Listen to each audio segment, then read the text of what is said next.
शांति। आज मीठे मीठे शिव बाबा ब्रह्मा के तन द्वारा कहते हैं, मीठे मीठे बच्चे, अभी तुम कौन हो? हमने अभी जाना है ना, मैं आत्मा हूँ और मेरा ये शरीर है। अच्छा, तुम आत्माएं कहाँ की रहने वाली? बाबा पूछते हैं, तुम आत्मा इस शरीर में कहाँ से आई हो? हम आत्मा परम धाम से आई हैं, हमारा घर परम धाम है ना। और हम तुम्हारा बाप कौन है? परमात्मा। जैसे देह के बारे में सब कुछ हमें पता है, कोई नींद में से भी उठा के हमसे पूछे आपका नाम, मदर फादर, एड्रेस वगैरह, कितना पढ़े, आपकी हॉबीज वगैरह सब जानते हैं ना। ऐसे ही हमें मैं असली में कौन हूँ इसके बारे में ये भी इंट्रोडक्शन हमें नींद में भी याद होना चाहिए कि मैं आत्मा अभी विश्राम कर रही हूँ, शरीर भी विश्राम कर रहा है। मैं आत्मा थक गई हूँ, अब मैं थोड़ी देर इस शरीर से डिटैच होके आराम कर रही हूँ। नींद में से भी कोई हमसे पूछे आप क्या कर रहे हो? मैं आत्मा विश्राम कर रही हूँ, मेरा शरीर भी विश्राम कर रहा है। मैं आत्मा हूँ जो इस शरीर से सारा दिन कार्य कर करके थक गई हूँ। ऐसे ऐसे हम अपनी, भले हम किसी को बोले नहीं, बाबा ये कहते हैं मन में हमें सदा ये याद रहना चाहिए, जो भी हम सेंटेंस बोल रहे हैं ना, मैं करके वो याद रहना चाहिए। भले औरों के सामने हम मैं आत्मा नहीं बोले, लेकिन अंदर में तो समझ चाहिए ना। मुझे आज बहुत गुस्सा आ रहा है, किसको गुस्सा आ रहा है? आत्मा को। अरे आत्मा को गुस्सा आ रहा है, आत्मा तो शांत स्वरूप हूँ, मेरे को तो बाबा ने बताया मैं शांत स्वरूप हूँ, तो मुझे तो गुस्सा आना नहीं चाहिए। तुरंत हमें शांत हो जाना चाहिए। लेकिन वो स्थिति जब हम खड़े खड़े अपने को ये याद दिलाएंगे ना, जो भी बाबा हमें कहते हैं, तब वो ऐसे समय पर याद आता है। तो बाबा कहते हैं जैसे मैं आत्मा, मेरा रूप निराकर ज्योतिर्बिंदु में प्रकृति के बीच में बैठी हूँ, मेरा असली घर परम धाम, मेरा बाप परमात्मा, मुझ आत्मा के नीचे गुण है शांति, प्रेम, आनंद, ज्ञान, पवित्रता, शक्तियाँ। तो शक्तियों में भी बाबा ने मुख्य मुख्य शक्ति, समाने की शक्ति, सहयोग शक्ति, समेटने की शक्ति, परखने की, निर्णय करने की, इतनी सारी शक्तियाँ मुझ में है, मुझ आत्मा में है ना। बाबा ने तो हमें बोला है आप सब में है। तो ये सब हमें घड़ी घड़ी रिवाइज करना है, ताकि कभी कोई भी बात आ जाती है तो तुरंत हमें याद तो हो मैं कौन हूँ। मैं, अगर मुझे ये याद ही नहीं होगा कि मैं तो शांत स्वरूप आत्मा हूँ, मुझे तो क्रोध करना ही नहीं है, चाहे कोई भी मुझे उल्टा सुल्टा बोले, चाहे कोई मुझे मार भी क्यों ना दे। जब हमें ये पाठ अंदर में आत्मा पक्का करूंगी तब ही मुझे समय पे याद आएगा और तभी हमें बाबा की भी मदद मिलेगी। ऐसे नहीं बाबा नहीं मदद करेगा, बाबा कितना, मेरा बच्चा अगर मेरी मत पे चलेगा तो बाबा तो सदैव ही आए ही बच्चों के लिए ही, आए ही बच्चों की मदद के लिए। नहीं तो बाबा अपना शांति धाम, वो इतनी शुद्ध पवित्र जगह छोड़ के सृष्टि पर क्यों आए? हमारे लिए ही आए हैं ना। बाबा हमें क्यों घड़ी घड़ी बोलते हैं उनको आत्मा समझो, मुझे निराकार रूप में याद करो? क्योंकि बाबा को देह नहीं है ना, बाबा हमें इसी रीति से ही हमारी मदद कर सकते।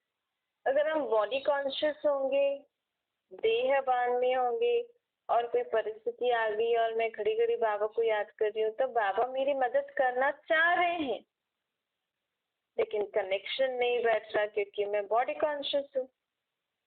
तो उस समय मुझे बाबा की मदद कैच हो, लेकिन कैच नहीं हो पा रही।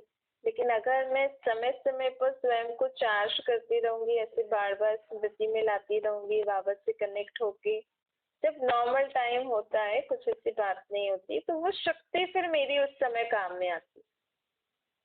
इसीलिए बाबा जो हमें कहते हैं घड़ी घड़ी अभ्यास करने से मैं कौन सी आत्मा हूँ, सर्व गुण सर्व शक्ति सर्व ज्ञान संपन्न आत्मा हूँ।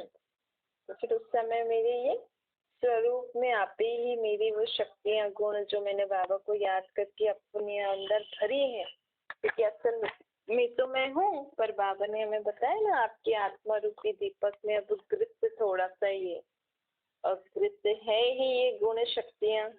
तो हमें अपनी आत्मा रूपी दीपक में खड़े खड़े घृत भरते रहना है। घड़ी घड़ी बाबा को याद करके, हाँ बाबा को याद कर रही हूँ, शांति का घृत भर रहा है, प्रेम का, आनंद का, ज्ञान का, पवित्रता का, शक्तियों का, गुणों का, सर्व गुण सर्व ज्ञान, ऐसे ऐसे भरते जाओ। अब अपने मन को ये काम दे दो, तो मन घड़ी घड़ी संकल्प करेगा और बुद्धि क्या करती है, वो अनुभव करती है कि हाँ बाबा भर रहे हैं। ऐसे ऐसे फिर हम व्यर्थ बातों से भी बच जाएंगे ना। देखो कितनी बाबा हमें नई नई युक्तियां बता रहे हैं ताकि हम व्यर्थ से बचे रहें और आत्मा प्राप्ति संपन्न बनती जाए। क्योंकि अभी आगे के जन्मों में सत्युग त्रेता में, क्योंकि अभी तक तो हम भक्ति करते थे ना, भाई आज ये दुख हो गया, आज ये हो गया, चलो ये पूजा हो गई, ये भगवान को इतना प्रसाद चढ़ा लिया, आज ये हो गया। तो भक्ति में थोड़ा समय के लिए थोड़ा दुख दूर हो जाता है, लेकिन सत्युग त्रेता में तो ना भक्ति है ना ज्ञान है। तो वहां तो मतलब ये रूल बना हुआ है, ये चक्कर का रूल है, जो सत्युग त्रेता द्वापर कलयुग जो चक्कर है ना, इसमें 2 युगों तक मनुष्य आत्मा को कोई भी प्रकार की मेहनत नहीं करनी है सत्युग त्रेता में। तो बाबा कहते हैं भक्ति भी तो मेहनत है ना। देखो मेहनत से लोग इतना तीर्थ यात्रा पर जाते हैं, इतना यज्ञ तप करते हैं, कैसे वो कुंड में बैठते हैं, इतनी गर्माइश में व्रत रखते हैं, पता नहीं क्या क्या करते हैं लोग। ये मेहनत का काम है। लोग धन कमा रहे हैं, मेहनत, पढ़ाई कर रहे हैं, मेहनत, घर का काम, मेहनत, सब में मेहनत है ना। लेकिन आगे के 2 युगों में कोई भी प्रकार की मेहनत नहीं है, तो उस दुनिया में मेहनत का काम ही नहीं है। क्योंकि मेहनत करेंगे तो थोड़ा दुख होगा, ऐसे वैसे नहीं, तो दुख की दुनिया ही नहीं है ही सुख की दुनिया। तो बाबा पहले से ही हम आत्माओं को सारी शक्तियां गुण समझ दे रहे, क्योंकि जीवन जीने के लिए यही तो चाहिए।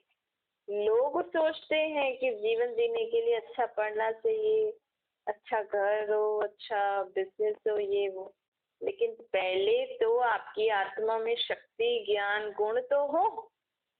आज हम बच्चे को सिखा रहे हैं ऐसे करो वैसे करो, ABCD तो सिखाते ही है, पहले तो उनको उठना बैठना खाना पीना ऐसे सिखाते हैं ना, बोलने के मानस, ये सब चीजें सिखाते हैं ना।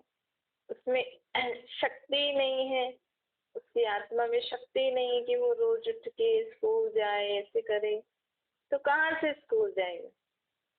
तो पहले आत्मा में ज्ञान गुण शक्तियां चाहिए, फिर उसका जीवन में वो आगे बढ़ सकता है।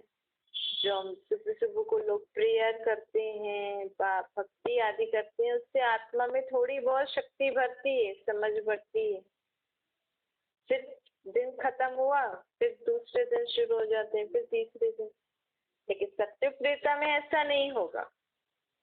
2 युगों तक आत्मा ना धंधे की मेहनत है, ना भक्ति की मेहनत है, ना पढ़ाई की मेहनत है, ना घर की साफ सफाई की मेहनत है, ना घर के काम की मेहनत, ना धंधे की, ना पढ़ाई की, ना भक्ति की। सब मेहनतों से मुक्त आत्मा होने चाहती है।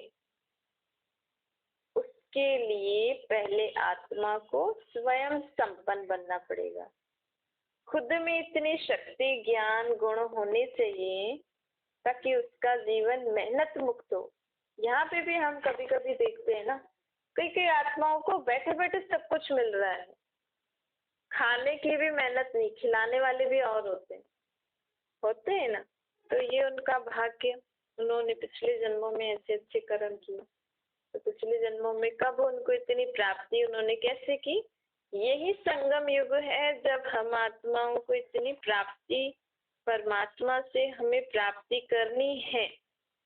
इसी संगम युग पे मैं जितना बाबा को याद करके स्वयं में ज्ञान गुण शक्तियां भरूंगी, जितना बाबा को ज्ञान सुन के मनन करूंगी, सिर्फ ऐसे नहीं रोज मुरली सुनने से बस हो गया हमारा, हमें प्राप्ति होगी।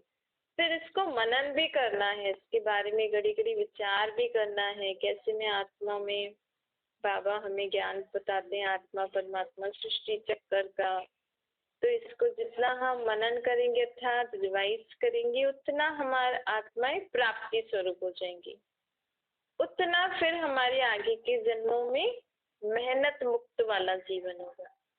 तो इस ज्ञान से क्या बन रहे हैं हम, इस जन्म में तो हमें क्या कौन सी मेहनत करनी है, सिर्फ अपने शरीर को भूल के बाप को याद करना है। इस जन्म में ये वाली मेहनत करनी है, ये कोई मेहनत है? अपने बाप को याद करना मेहनत का काम होता है? अभी तक तो हम भगवान को अलग अलग रीति मेहनत से याद करते थे, यहाँ तो बाबा इतना सहज बताते हैं कि मेरे से मिलना, मेरे को याद करना, मिलना हो तो सिर्फ अपने को आत्मा समझो और मुझे निराकार रूप में याद करो, कोई भी प्रकार। तो भी ये बच्चों को मेहनत क्यों लग रही है?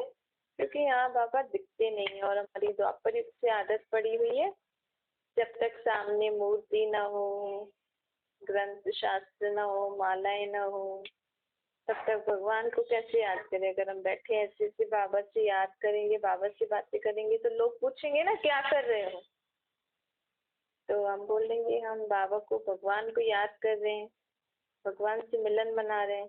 तो बोलेंगे कहाँ, इधर मूर्ति वूर्ति तो है ही नहीं, कैसे याद कर रहे हैं? क्योंकि लोगों की ऐसी आदत बनी हुई है। लेकिन बाबा हमें कर्म योगी बना रहे हैं। बाबा हमें कह रहे हैं कि अब तुम्हें 21 जन्मों की प्राप्ति करनी है ना, तो 21 जन्मों की प्राप्ति सुबह शाम से तो नहीं होगी भाई, मैं सुबह को बैठ के याद करूं और शाम को बस हो गया। यहाँ हमें हर कर्म करते बाबा के साथ कर्म करना है, तभी हमारा वो 21 जन्मों का खाता जमा होगा। 21 तो क्या, बाबा तो पूरे चक्कर का बोलते हैं, तो नाम है 21 जन्मों का, वैसे पूरे चक्कर की प्राप्ति हम आत्माओं को अभी हो रही, जो बाबा के बच्चे बने। बाकी जो द्वापर में आएंगी वो अपने कर्मों अनुसार भुगतती है, हम पूरे चक्कर की प्राप्ति कर रहे हैं। तो हमें ये घड़ी घड़ी याद रखना चाहिए। देखो जब किसी को कहते हैं ना कि हाँ अब तुम्हें आगे, भाई आगे दिवाली का टाइम होता है, किसी किसी का सीजन का टाइम बिजनेस होता है, भाई दिवाली पे मिठाई या किसी त्योहारों पे मिठाई पटाखों का जिनका बिजनेस हो, वो लोग तो यही सोचेंगे ना भाई यही समय है, हमें इसी में ही कमाना है, फिर आगा 1 साल तक हमें इसी कमाने से ही चलना है।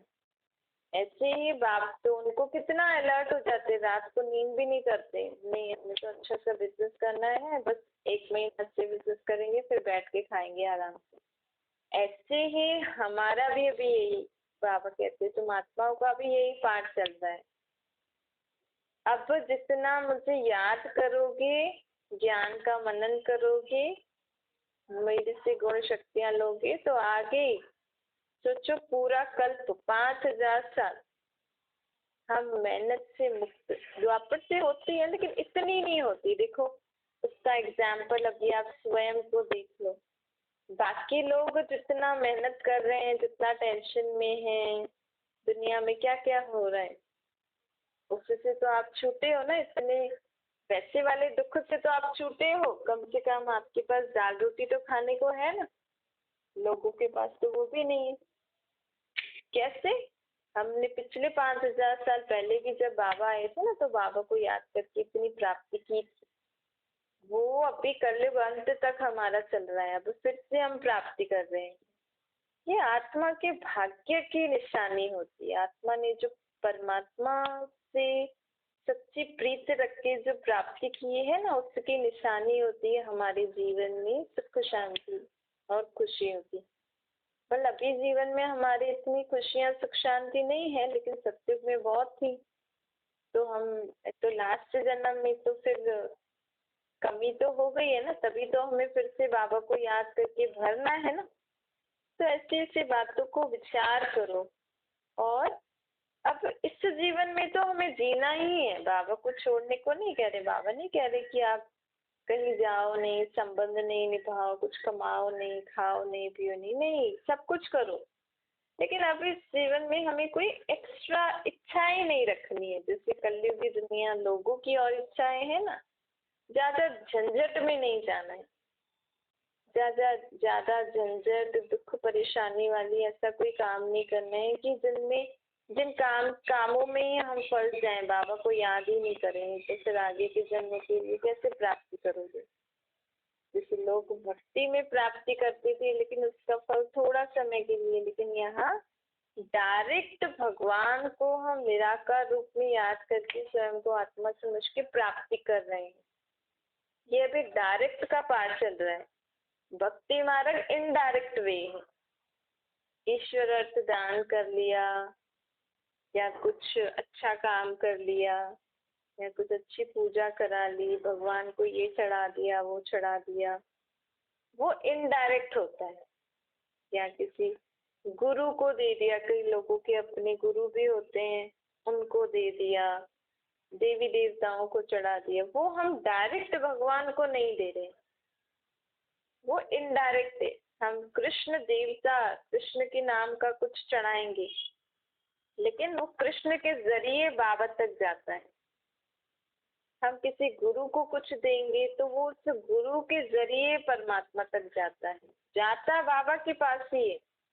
क्योंकि गुरु तो आज इस जन्म में आपका गुरु है, आपने उनको कुछ दिया तो अब इन दूसरे उन्होंने भी शरीर छोड़ दिया, आपने भी शरीर छोड़ दिया, किसको क्या पता दूसरे जन्म में कि इन्होंने इस गुरु को ये दिया था तो इसको दूसरे जन्म में इतनी प्राप्ति होनी चाहिए। तो पता तो सब किसको होता है, बाबा को।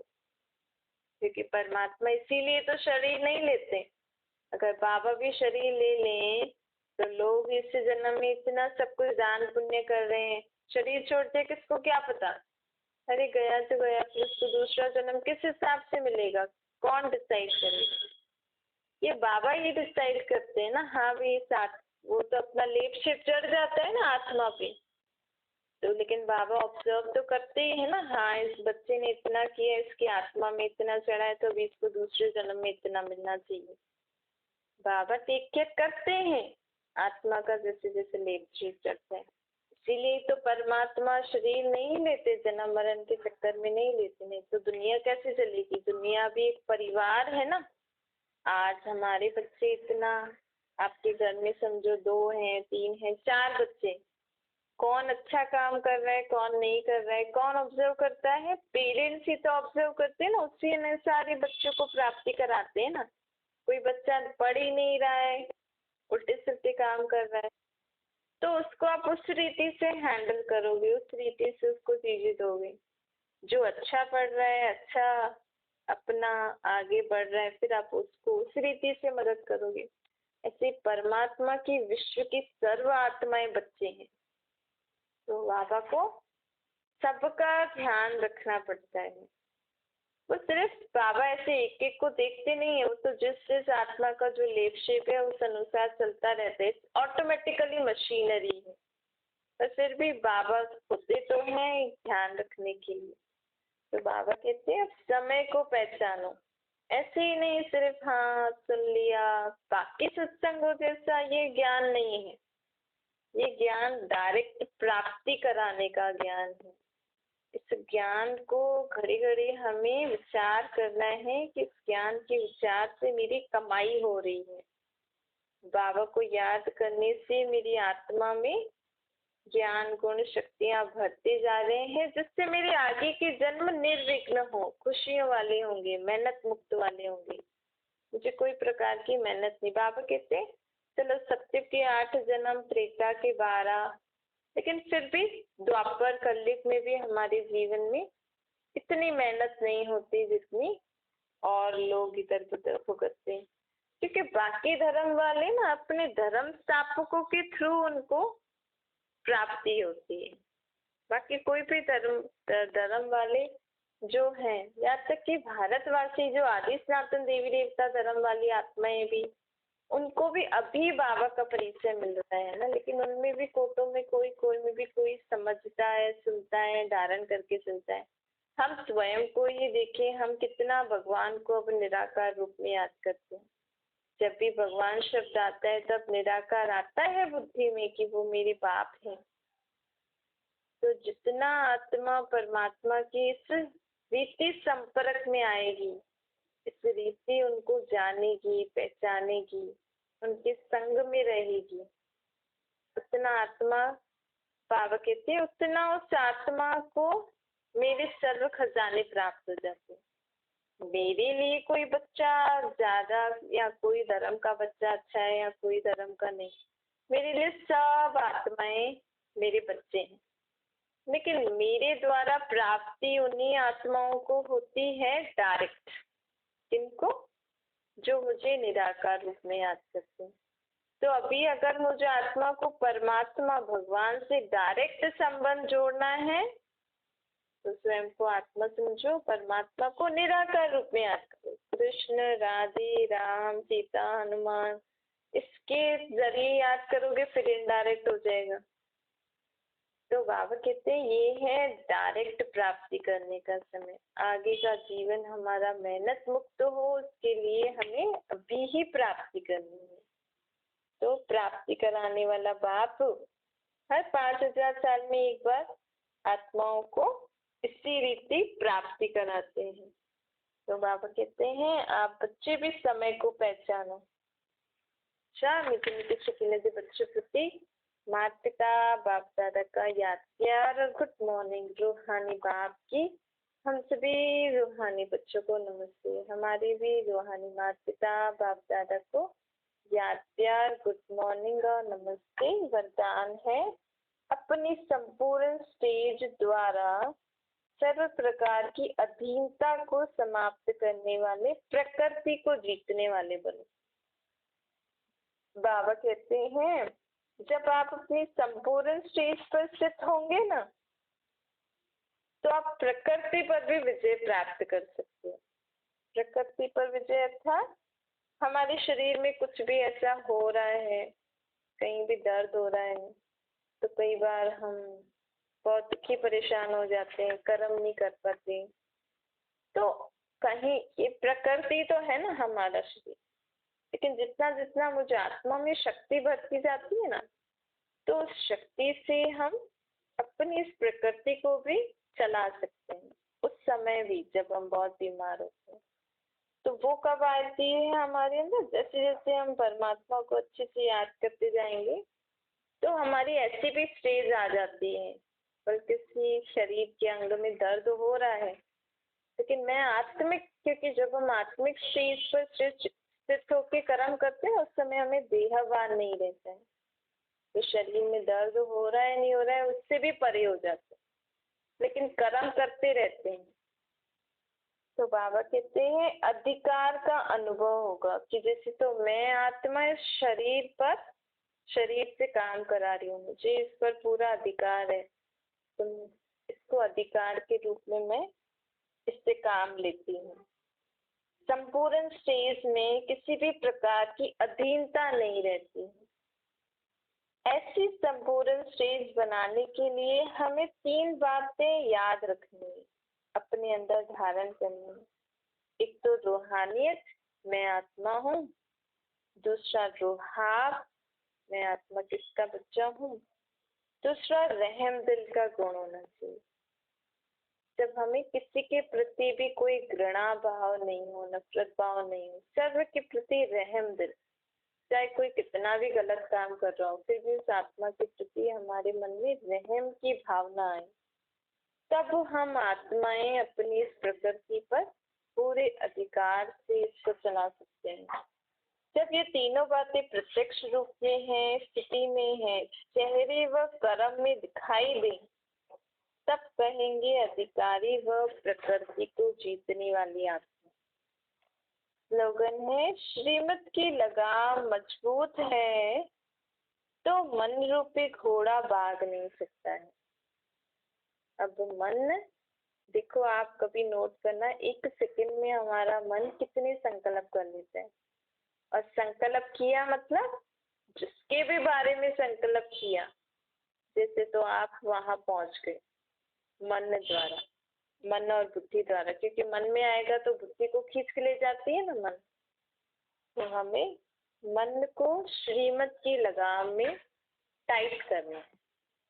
देखो, अगर किसी का कंट्रोल किसी के हाथ में हो, लेकिन अगर वो जिसको भी हम कंट्रोल कर रहे हैं, अगर वो इधर उधर भागता रहे, हमारे कंट्रोल में नहीं है, तो हमें भी नचा देगा ना। ऐसे ही हम कहते हैं मेरा मन है, लेकिन जैसे छोटा बच्चा होता है कैसे इधर उधर भागता रहता है, तो कैसे बड़ों को भी नचाता रहता है। वो बड़े बोलते हैं ये करो वो करो, वो इधर उधर भागते हैं। ऐसे ही हम भी मन को बोल रहे हैं, अरे तुम ये पूजा करो, पाठ करो, इस देव में ध्यान लगाओ, इस काम में ध्यान लगाओ। वो मन इधर उधर भाग रहा है।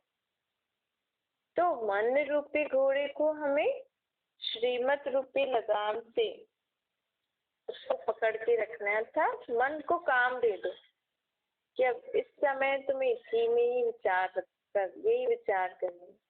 फिर आप अपने मन द्वारा वही विचार, उसी में ही अपना विचार लगाए रखो, क्योंकि और विचार भी आते रहते हैं, लेकिन हमें उन विचारों पे ध्यान नहीं देना है। मन को सिर्फ उसी काम में लगा के रखो, तब हमारा मन कंट्रोल में आएगा। क्योंकि और विचार तो आएंगे, क्योंकि हवा में है ही से विचार। तो हम अगर उन विचारों पे ध्यान ही नहीं देंगे तो ऑटोमेटिकली मन कहाँ लगा रहेगा, उसी काम में लगा रहेगा ना। जैसे श्रीमत की लगाम मजबूत है तो मन रूपी घोड़ा भाग नहीं सकता है।